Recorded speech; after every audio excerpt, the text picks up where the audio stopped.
Eu tive com o presidente Bolsonaro quando ele era deputado em 2013.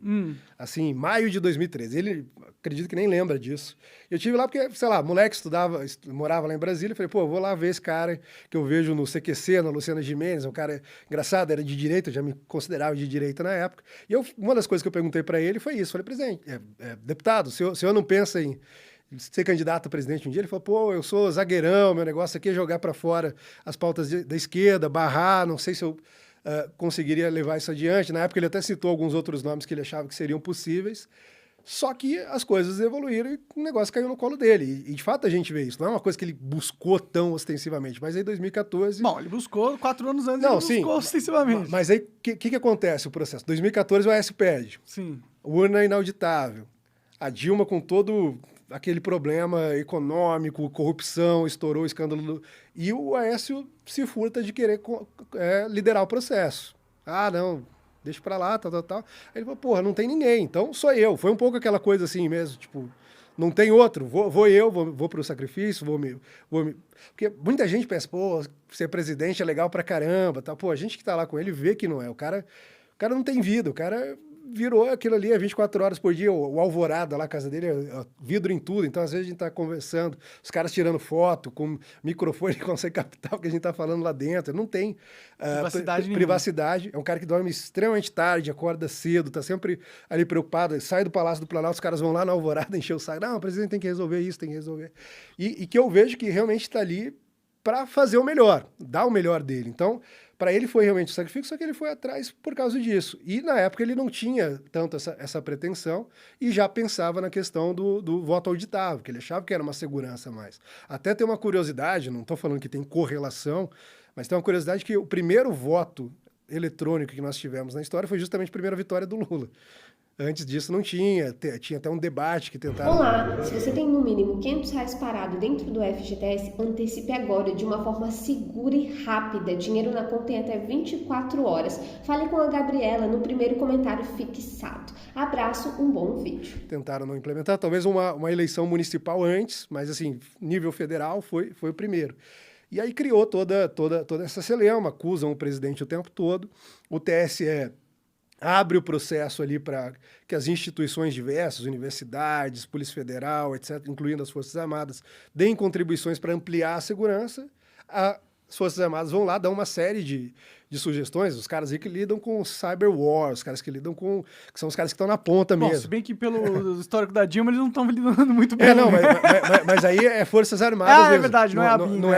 Não é a BIM. Aqui depois também melhorou bastante. Teve uma estruturação da BIM, já no início do governo Temer, depois com o Bolsonaro também, mas que na época era várzea, assim, infelizmente era. Tem muita gente boa lá dentro. Inclusive, eu dava aula para candidatos à carreira de oficial de inteligência da BIM, então conheço muita gente que está lá, etc. E muita gente que pegou esse período ruim também, de estar lá, ser totalmente negligenciado pela esquerda, etc., e não ter tecnologia, não ter nada na mão. Então, sei lá, já teve coisas que zoaram a BIM porque os caras estavam fazendo um acompanhamento, uma perseguição de um suspeito a pé, em vez de estar de carro, e o cara de carro. É foda, né? Porque você vai lá nos Estados Unidos, os caras têm helicóptero... Tem tudo. Infravermelho... Tem um documentário no Netflix, uma série de documentários, né, que mostra os gadgets de espiões e tal, um negócio de outro mundo. E aqui a gente não tinha nada disso. Tem agora? Cara, começou a ter mais investimento, mas ainda é muito difícil. E a legislação também restringe muito, né? Porque quando a BIM é criada, você tinha ali um pouco o temor de que voltasse a existir o que era o Serviço Nacional de Inteligência do período militar. Então os caras meio que demonizaram a inteligência, achavam que aquilo ali era para perseguir adversários, para fazer uma série de coisas aí que... Bom, se você for olhar o histórico da CIA, eles não estão muito errados de pensar dessa forma. De novo, eu não posso comentar. De novo, não posso comentar. Já me acusaram, inclusive, de ser eu vi ali no... agente da CIA. Tu é agente da CIA, cara? Não, mas é até engraçado, saiu num site americano isso. Porque os caras falam assim, não, é muito estranho, porque esse cara estava na embaixada americana quando a Dilma sofreu o impeachment, e eu de fato trabalhava lá. Aí ele sai, passa poucos meses, ele começa ali a defender o Bolsonaro, aí logo se junta a campanha, o Bolsonaro se elege, ele vai para a assessoria internacional e começa a defender uma aliança com os Estados Unidos, etc. Então os caras tiraram disso aí e jogaram... Bom, mas se você fosse o espião, você não falaria. Ou teria que matar aqueles que eu visse. Então não fala não, tô feliz vivo. Cara, mas esse negócio todo da urna eletrônica, só pra gente não se estender muito nisso também, é isso, cara. Tipo, mais transparência, mais segurança, aplacar, inclusive, a desconfiança dessa parcela da sociedade, que também é brasileira, também merece ter uma confiança no processo eleitoral, mas os caras simplesmente negligenciam. Não, pô, isso aí é diversionismo, porque o cara tá com medo de perder. Não, lá atrás ele já tinha feito isso, tinha aprovado uma lei, inclusive, a lei não foi aceita, a gente tentou trazer isso de novo agora mais recentemente, foi criada uma comissão especial. A meu ver, indevidamente o judiciário se intrometeu, foi lá articular. O judiciário não articula, ele não faz parte do processo judiciário. Não no Brasil. Não deveria. Né? No Brasil, o judiciário faz qualquer coisa que eles quiserem. Exato. E aí, eu estava comentando lá sobre as Forças Armadas, né? As Forças Armadas foram chamadas a integrar o processo. E, pô, você tem um monte de cara lá que é crânio, os caras que fizeram estágio lá fora, estudaram lá fora, nos Estados Unidos, na Rússia, na China, em vários lugares, e tem, de fato, um conhecimento sobre cibersegurança que não é tão comum de encontrar. Aí os caras vão lá, analisam o processo todos e, pá, tá aqui um rol de sugestões para vocês entenderem melhor o processo, isso para o TSE, das vulnerabilidades, do ponto de vista da segurança nacional, que é obrigação primordial das Forças Armadas. Assim. Então não é do Tribunal Superior Eleitoral, não é do Executivo, na figura ali do Ministério da Defesa. E os caras vão lá, olha, a gente tem preocupações. Em 2016, independentemente dos méritos, se falou muito sobre interferência externa nos Estados Unidos, se teve interferência russa ou não teve, etc., e a gente precisa se preparar para isso. Pô, um processo totalmente eletrônico, um processo que pode ter vulnerabilidades. Então, como que a gente torna isso mais seguro? Os caras vão lá, dão sugestões, aí os caras rejeitam. Aí, mas eles rejeitam, mas eles refutam na sua rejeição, ou eles só falam... Não, vai tomar no cu. Teve só uma etapa ali que eles tentaram, assim, fazer não dá por causa disso, daquilo outro, mas depois chegou um momento só que falou assim, não, isso aqui não é processo para as Forças Armadas. Pô, mas foram os caras que abriram o convite, eles que trouxeram. As Forças Armadas são instituições de Estado, não são instituições de governo, embora o presidente seja militar e tenha uma proximidade muito grande. Então, pô, os caras estão trabalhando na segurança nacional do país, mas não deixam avançar. Então, cria esse impasse todo, e aí eu sempre uso o rótulo de antidemocrático. E se o cara é antidemocrático, se o cara é uma ameaça para a democracia, quase tudo fica justificado de se fazer contra ele, né? Pô, o cara ameaça a democracia, então, vamos perseguir os apoiadores dele. A única pena de morte que existe no Brasil são de desertores no momento de guerra, né? Exato. Então, meio que realmente tudo é justificável, né?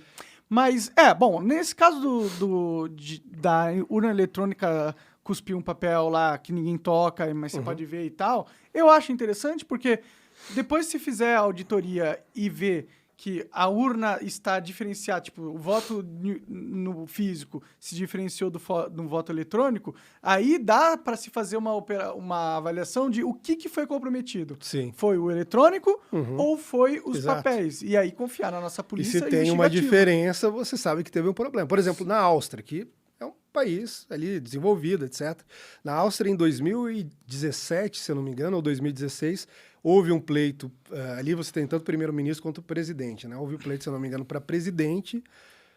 Um determinado candidato ganhou, coincidentemente de esquerda, depois constatou fraude. Fizeram uma nova eleição e aí teve um outro resultado. E eles tinham uma urna eletrônica? Como que era lá? Não, era um outro processo, era um processo mais ou menos misto, como o dos Estados Unidos. Então, misturava ali parte papel, parte eletrônica, etc. Eu não acompanhei em detalhe para saber de onde saiu, mas é natural um país democrático ter mecanismos, inclusive, para se proteger. Sim. Seja de interferência externa, seja de qualquer tipo de vulnerabilidade eletrônica, etc.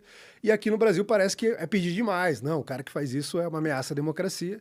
E aí começa a justificar todo esse tipo de coisa, que, aliás, já vinha de antes, né? Aí tem todos esses inquéritos, por exemplo, o inquérito dos atos antidemocráticos. Fui incluído nisso.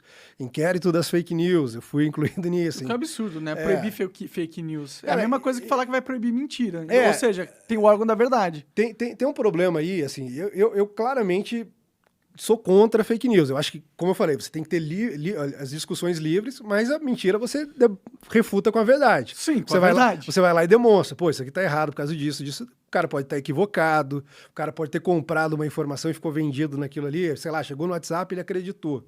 Isso mostra, inclusive, uma coisa que incomoda esses caras. Que, sei lá, o cara recebe no WhatsApp, ele confia mais do que o que ele vê na TV, muitas vezes, porque ele confia mais num familiar dele do que num jornalista que ele sabe que já contou um monte de mentira. Ou que... Aí, olha, eu não tiro a razão desse cara, não, viu? Exato. Do jeito que o jornalismo tá. Só que assim, pô, vamos combater fake news? Beleza, primeiro tem que definir o que é fake news. O Brasil não definiu o que é fake news, ninguém sabe o que é fake news. Não existe uma lei tipificando fake news. E quando você fala nisso, você vê que, na verdade, não tem nenhum exemplo concreto que os caras citam. Ah, sei lá, citar uma mamadeira de piroca. Eu dou qualquer dinheiro que o cara quiser pro cara que falar, não, tá aqui um vídeo ou um tweet ou alguma coisa de um bolsonarista com bastante alcance defendendo uma madeira de piroca. Eu nunca vi isso na minha vida. Sim, eu fui descobrir que existia uma madeira de piroca depois que acabou a eleição. Pode crer. E os caras inventaram esse papo. Ah, sim, mas, cara, eu acho que nesse ponto, talvez você nem concorde comigo, mas eu acho que não tem que ter lei que proíba o cidadão de mentir. Não, Porque assim, a partir do momento que você proíbe alguém de mentir, significa que você tem que estipular um órgão que é o detentor da verdade. E a verdade é plenamente subjetiva, muitas vezes, né? eu concordo perfeitamente. Eu acho que qual que é o argumento do outro lado? Porque eu sempre tento entender também qual é o raciocínio do outro lado. Os caras falam, olha, se tem um negócio que é uma mentira, que tem um impacto muito significativo, que é distribuído e tem um grande alcance e pode mudar o rumo das eleições, isso talvez possa entrar na clave ali de manipulação eleitoral. Só que... Que mentira, tipo... Não é uma mentira que muda o rumo das eleições. Não, é nunca. Milhares. Tipo, não tem como fazer esse filtro. E aí você pega, por exemplo, 2018. A gente começou aqui falando da tentativa de colar em nós o rótulo de nazismo, essa coisa toda. 2018 teve um monte de fake news. A menina que foi lá e riscou a suástica na própria barriga, você acompanhou isso? Sim. Tava até invertida, porque eu acho que ela ficou olhando aqui, fazendo nela própria. Aí a polícia foi lá investigar. E o delegado de cara, que estava acostumado a lidar com aquilo, falou, pô, isso aí tá meio estranho. Foi que a própria grande mídia faz fake news toda hora. Pra caramba, O que fizeram com você, fake news, o que fizeram comigo, toda hora fala, Monark que deu declaração nazista. Não, eu não dei declaração nazista, não foi isso que aconteceu. Sim. Mas quando eles imprimem ou publicam isso é uma puta de uma fake news, caralho. Uhum. E tipo, ok, eles não percebem que se você passar uma lei de fake news, vocês viram o alvo? É que aí tem aquela seletividade. Você acaba de assistir um corte do Monark Talks. Agradeço demais, mas se você quiser ver o vídeo na íntegra e acompanhar ao vivo todas as transmissões, você tem que ir lá no rumble.com/monark para não perder nada. Segue a gente lá. Olá, se você tem no mínimo R$500 parado dentro do FGTS, antecipe agora de uma forma segura e rápida. Dinheiro na conta em até 24 horas. Fale com a Gabriela no primeiro comentário fixado. Abraço, um bom vídeo.